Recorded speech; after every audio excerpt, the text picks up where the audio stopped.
The restaurant fell silent the moment my sister-in-law raised her glass and shouted a number so large it made the chandeliers seem to flicker. 265,000. She said it like it was nothing, like it was pocket change, like it was simply the price of being loved by her brother. Her grin stretched wide across her face, hungry and theatrical, designed for an audience she had carefully assembled around that glittering table. And my husband, Ethan, he froze for just 1 second before he puffed up with pride, chest expanding like this was his moment to finally prove something to the world. That was the moment my heart began to thud, not from fear, not from panic, but because I knew exactly what was coming next, and I had been waiting for it for a very, very long time. My name is Leia, and this is the story of the night I stopped being a wallet and became the most dangerous woman in the room. I had been married to Ethan for 7 years. 7 years of building something real, something I thought was ours, only to slowly realize that in his family's eyes, I was never a wife. I was a resource, a funding source dressed in a wedding ring. His sister, Marissa, had figured that out early. From the very first year of our marriage, she had begun testing the limits of what I would tolerate, what I would quietly absorb, what I would pay for with a smile plastered across my face. New designer handbags? Leia will handle it. Birthday trips to Bali? Leia has airline miles and a generous spirit. Business debts, investment losses, boutique renovations? Leia can fix it. She always fixes it. And Ethan, the man I had chosen above everything else, he always had the same answer whenever I tried to say something. She's my sister, babe. It's temporary. Just this once. Except that once had become 7 years of silence and 7 years of my savings disappearing into a black hole shaped like Marissa's lifestyle. I had supported them through debt, through drama, through disasters of their own making, and they had repaid me with entitlement, with condescension, with thinly disguised disgust that I was somehow too sensitive whenever I dared to push back. I had been quiet for too long. Tonight, they were about to learn exactly why that silence had been a choice, not a weakness. The evening had started like all of Marissa's productions start, with maximum drama and minimum self-awareness. She had booked the most exclusive restaurant in the city for what she called her appreciation dinner, a celebration of herself, paid for entirely by us, or so she assumed. The guest list was filled with her friends, her business associates, people she wanted to impress, people whose judgment she craved. She had ordered the tasting menu without asking, chosen the most expensive wine on the list, and then stood up mid-dinner to make a toast to herself, which somehow ended with her announcing the total bill and daring Ethan to prove his love by covering every cent of it. And Ethan, bless his oblivious heart, confidently reached for my clutch sitting beside him on the table. The elegant black clutch I had carried all evening. The one he assumed held my cards, my backup plans, my quiet financial rescue waiting to happen just like always. Marissa leaned forward in her chair, smirking like a woman who had scripted the entire evening and knew exactly how it ended. "Open it," she squealed, her voice carrying across 2 nearby tables. "Let's see how much he really loves me." What neither of them knew was that 3 days ago, I had made a phone call. Then another. And another. And by the time I walked into that restaurant tonight, everything that mattered had already shifted. The card he pulled from my clutch was not the one he expected. He slid it into the machine at the table. The screen blinked. And then it started. The machine beeped once, sharp and loud, the kind of sound that cuts through conversation and turns heads. Ethan frowned, withdrew the card, and tried again, jabbing the buttons harder this time, as if sheer force could override what was already done. Marissa sighed theatrically, performing impatience for her audience. "Oh, come on, Ethan. Don't embarrass yourself. Just pay. It's only 265,000. Only. That word had been her weapon for years. Only. As in your limits are embarrassing. As in your hesitation is a personal failure. As in I deserve this, and your discomfort is irrelevant." The machine beeped again. Louder this time. Then the screen flashed a single word that made the entire table go still. Declined. A small gasp moved through the room like a wave. Ethan's face drained of color. Marissa's smirk twitched.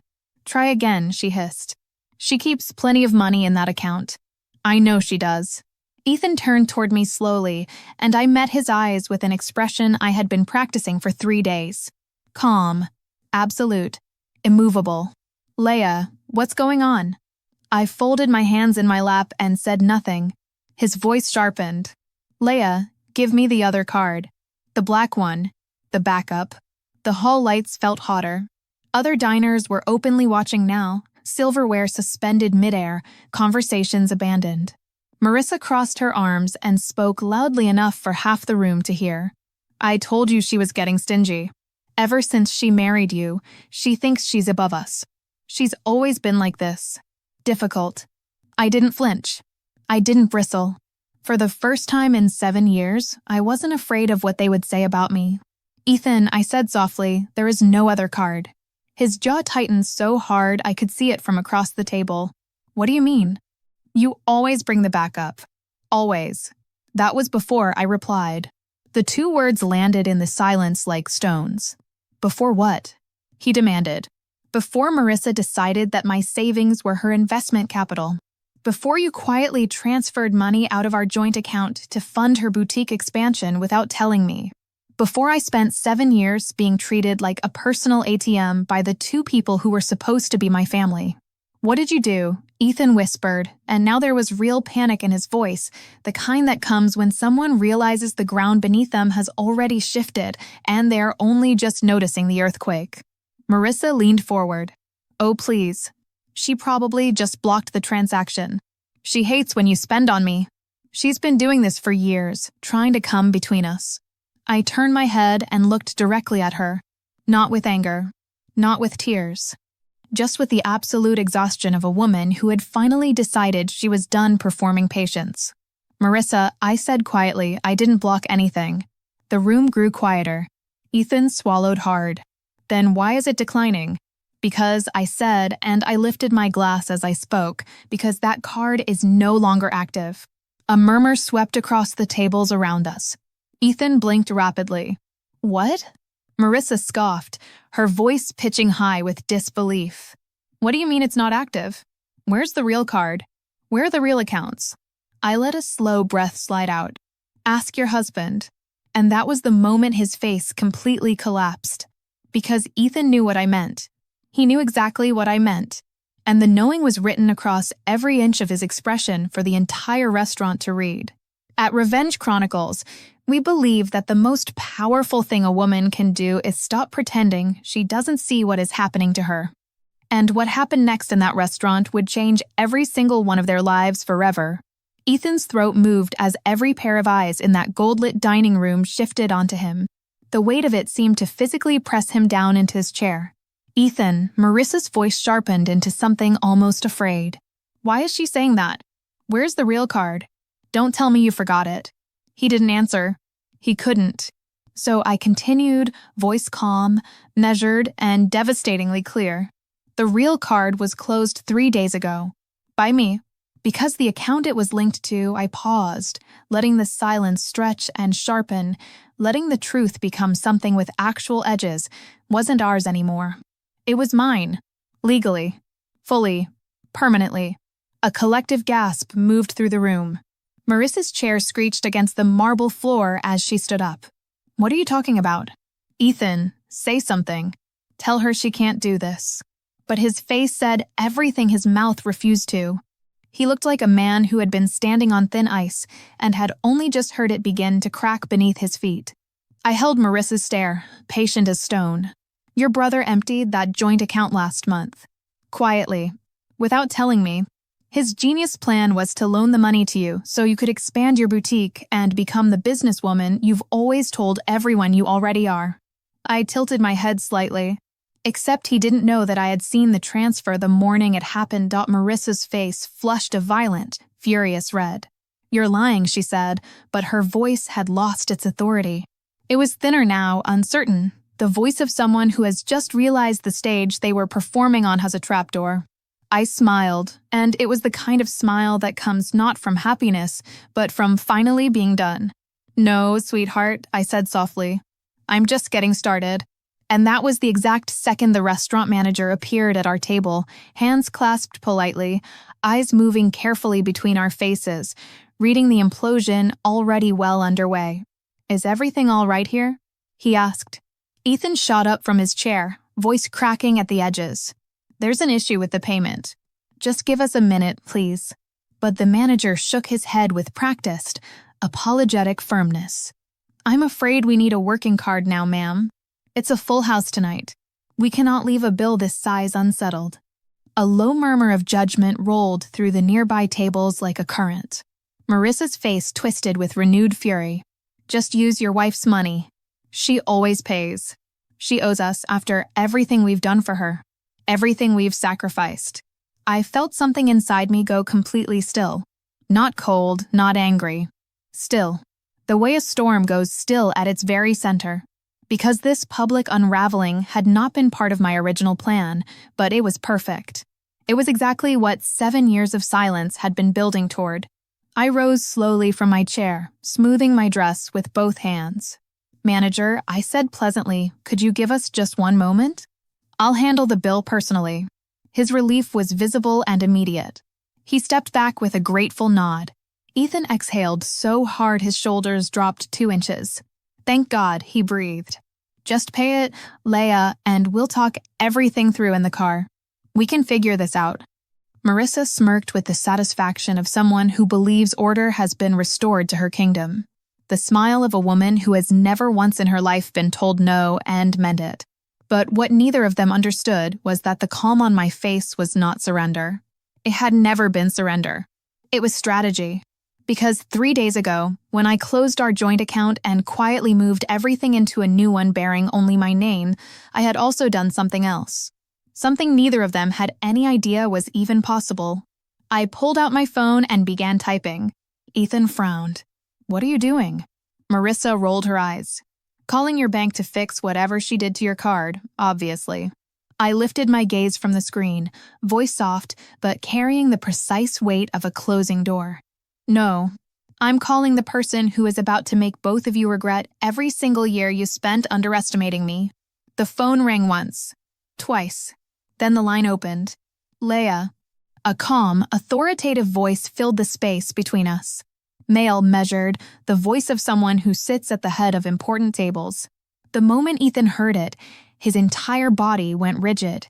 He recognized it immediately. "Hi, Daniel," I said. "I need the confirmation sent now, please." Ethan's eyes went wide. "Wait," he said slowly. "Daniel Hayes? As in your company CFO?" Marissa blinked, genuinely confused now, her script completely gone. Why would the CFO of her company have anything to do with a dinner bill? But Daniel had already replied, his voice clear enough for the entire table to hear without effort. "It's done, Leia. The transfer is officially complete. You now hold sole ownership of the full investment portfolio. Congratulations." Marissa froze where she stood. Ethan staggered back into his chair as though his legs had simply decided to stop cooperating. The restaurant around us seemed to tilt on its axis. I ended the call gently, set the phone down on the white linen, and looked at my husband. Ethan's lips were trembling. "Leia," he whispered, "what did you do?" I leaned forward, elbows resting lightly on the tablecloth, voice quiet but absolutely without mercy. "Remember when you told me I wasn't responsible enough to manage our finances alone? That your sister needed guidance and support more than our future did? That draining our account for her boutique was simply a matter of family duty?" He could not speak. He swallowed and said nothing. So I continued. "While you and Marissa were busy making plans you thought I would never find out about, Daniel and the board were busy approving something else entirely. My full acquisition of the company shares your father left in your name." His breath hitched so sharply it was audible. "And my father's shares," he repeated faintly, as if saying it out loud might make it less real. "Yes," I said. "The ones you illegally used as collateral for a private loan without my knowledge or consent. The ones you forfeited the moment you defaulted on the terms of that loan by transferring the boutique funds. Because here is what Ethan had never understood about me, what neither of them had ever bothered to learn in 7 years of taking everything I offered. I had not been passive. I had been patient. There is a difference, and tonight that difference was worth everything.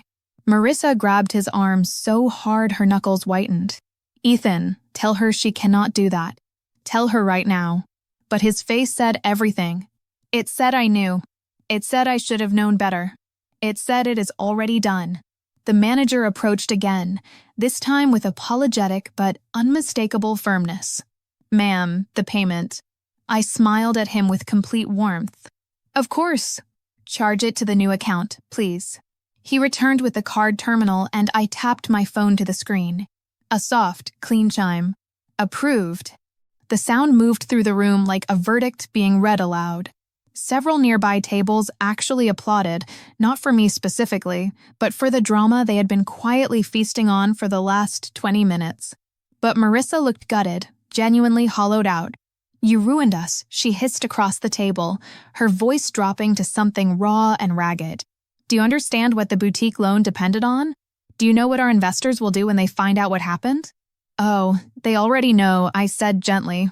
"Daniel sent the full report to all partners approximately 10 minutes ago." Her face drained of every last trace of color. Ethan was no longer angry. Anger had left him entirely. What remained was terror and something else I had not expected to see on his face. Understanding. Real, arriving too late understanding. "Leia," he whispered. "Please. We can fix this." I only did it because I trusted Marissa's plan. She said the boutique expansion would double what we put in. You know how she gets when she's excited about something. "Don't blame me," Marissa snapped immediately, turning on him with the speed of someone who has always known which way to run. "You used your father's shares. You made that decision. You told me Leia didn't need to know about any of it." A silence fell between them so complete and so loud it was almost physical. For 7 years, I had been the outsider at their table. The wallet. The woman they smiled at in public and dismissed in private. But tonight they looked at me the way people look at someone they have never truly seen before, someone they should have paid far closer attention to from the very beginning. I stood, picking up my clutch from the table. Ethan rose immediately. "Leia, wait. We can go home and talk through all of this. We can figure it out together." I stepped back once, and the distance between us felt like the truest thing in the room. "We don't have a home anymore, Ethan," I said quietly. "Tomorrow you will receive the separation documents and the formal notice to vacate the property." Marissa stumbled forward. "Vacate what property? What are you talking about?" I met her eyes steadily. "The house you have been using as your personal storage unit and overflow space for the past year. The house that is in my name alone and has been since the day we bought it because Ethan's credit at the time made that the only legal option." Her mouth fell fully open. And then the restaurant door swung wide. A woman in a charcoal suit stepped inside, followed by 2 assistants carrying folders, her presence alone pulling the attention of every person in the room without her needing to say a single word. Marissa's face went white. Ethan's shoulders folded inward. The woman walked directly to our table and greeted me with a warm, composed professional nod. "Mrs. Hale, the documents you requested have been fully executed. I came personally to deliver them." She extended a sleek envelope stamped with a gold legal seal. Ethan stared at it as though it might detonate. "What documents?" he asked faintly. I opened the envelope slowly, deliberately, the way you open something you have waited a long time to open. I slid out the papers and held them so the table could see. "The foreclosure notice," I said calmly. "On the boutique property." Marissa gasped so sharply the table beside us flinched. "You cannot do that. That is my business. That is everything I have built." "No," I corrected her, as gently as I had ever said anything to her in 7 years. "It was funded with stolen collateral. When Ethan unlawfully pledged his father's shares without consent, everything legally tied to that transaction became reversible under the terms of the original trust agreement. And since I now hold those shares in full, I let the sentence complete itself in the silence." Her knees visibly buckled. Ethan reached for her instinctively, but his eyes never left my face, and in them I saw something I had never seen directed at me from him before. Not love, not anger. Something quieter and more permanent than either. Reckoning. I stepped closer to the table one last time, voice low, steady, the way I had rehearsed it and the way it had needed to be said for years. "I begged you both to treat me like family," I said. I asked. I waited. I forgave things I should never have forgiven. And instead of meeting me there, you treated me like currency. Something to be spent. I placed the envelope carefully into Ethan's shaking hands. This is the last time either of you will ever touch something that belongs to me. Then I turned. And the restaurant parted around me the way a room parts for someone who no longer needs its approval. I walked toward the doors, not rushing, not performing, simply moving with the quiet certainty of a woman who has finally reclaimed every inch of the life that was always hers. Outside, the night air wrapped around me, cool and clean and completely still. And for the first time in 7 years, I felt it. The unmistakable weight of freedom. Not the dramatic kind you see in movies. The real kind. The kind that arrives not with fireworks, but with silence and the deep, bone-level knowledge that from this moment forward, your life belongs entirely to you. At Revenge Chronicles, we say it often and we mean it every single time. The quietest ones are always the most prepared, and the woman they never saw coming is always the one they never forget.